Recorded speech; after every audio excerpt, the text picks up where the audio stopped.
avant de partir en voyage, peu importe le voyage qu'Olivier et moi, on est en train de préparer, on utilise Planning Motion pour planifier notre itinéraire, nos étapes, nos arrêts, hébergements, activités, pour avoir tout ça en un seul endroit.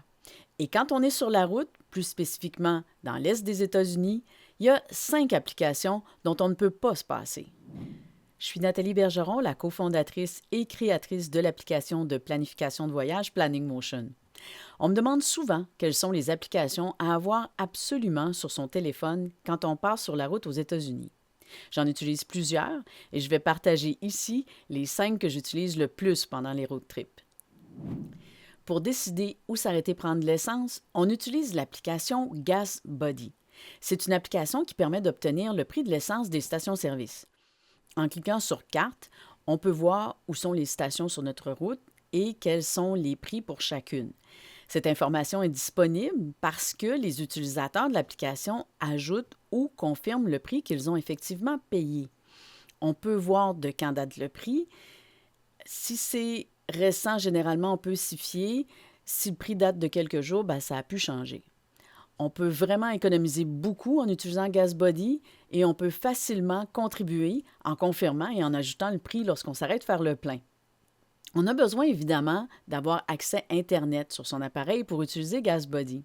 Je trouve que c'est tellement plus simple d'avoir Internet au moins sur son téléphone en voyage, peu importe où on va.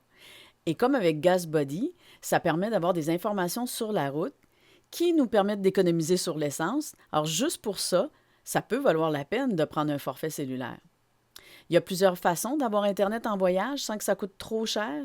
J'en parle en détail dans une autre vidéo. Une autre application reliée elle aussi au plein d'essence est l'application International Gas Price Converter.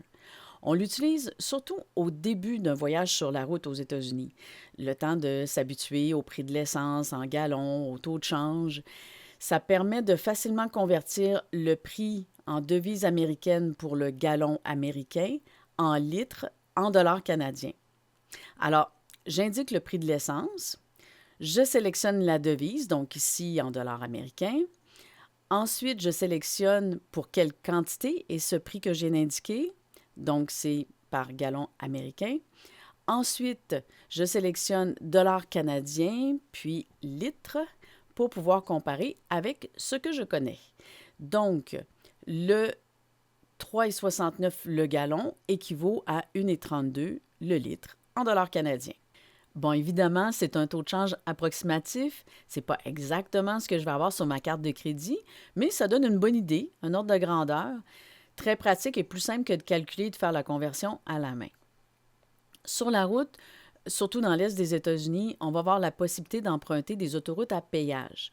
Alors, pour avoir à l'avance le coût des péages, on utilise l'application Toll Guru.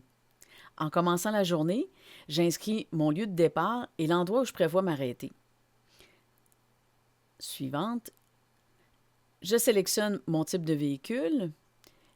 Si je veux, je peux aussi entrer ma consommation d'essence parce que l'application permet d'obtenir le coût total de mon déplacement, incluant l'essence et les péages.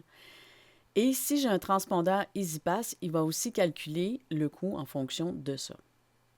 L'heure du trajet peut aussi influencer le coût des péages. Donc, en cliquant sur les 3 petites lignes ici, j'ai le détail de tous les péages. Je peux aussi changer de devise. Je préfère avoir en dollars américains pour pouvoir connaître le solde que je dois avoir sur mon transpondeur pour payer tous les péages de mon trajet de la journée. Ce qui m'amène à la 4e application essentielle pour un road trip dans l'Est des États-Unis. C'est l'application de mon transpondeur. On a fait une vidéo qui porte sur le sujet des péages où on en parle en détail. Comment se procurer un transpondeur EasyPass, comment on peut économiser sur le prix des péages ou est-ce qu'on devrait les éviter tout simplement. Tu pourras aller regarder cette vidéo pour en savoir plus.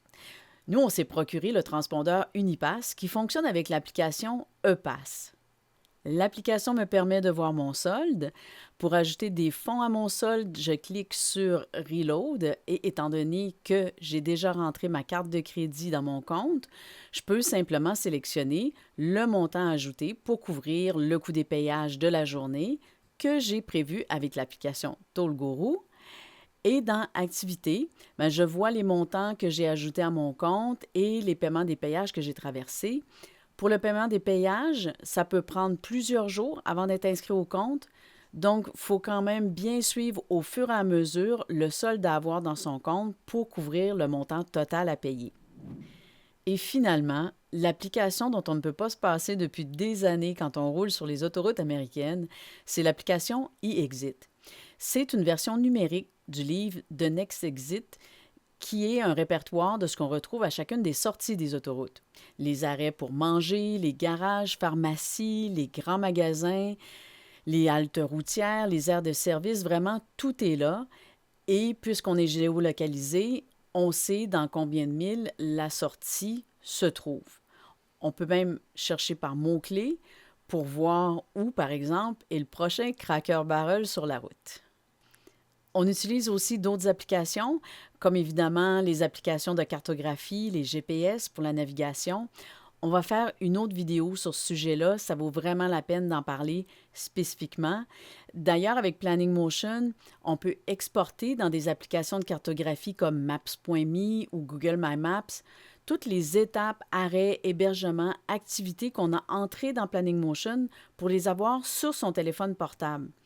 Ça donne donc un accès à ces informations qu'on a préparées, ajoutées dans Planning Motion pour son voyage, pour y avoir accès sur son téléphone, même quand on n'a pas accès à Internet. Dans cette série de vidéos pour se préparer à prendre la route aux États-Unis, il y a une autre vidéo où on parle de la préparation de sa première journée sur la route. Se préparer à passer à la douane et peut-être pouvoir éviter les files d'attente. Quoi avoir ou pas avec soi comme nourriture. En fait, quoi prévoir avant de partir pour passer une belle première journée sur la route.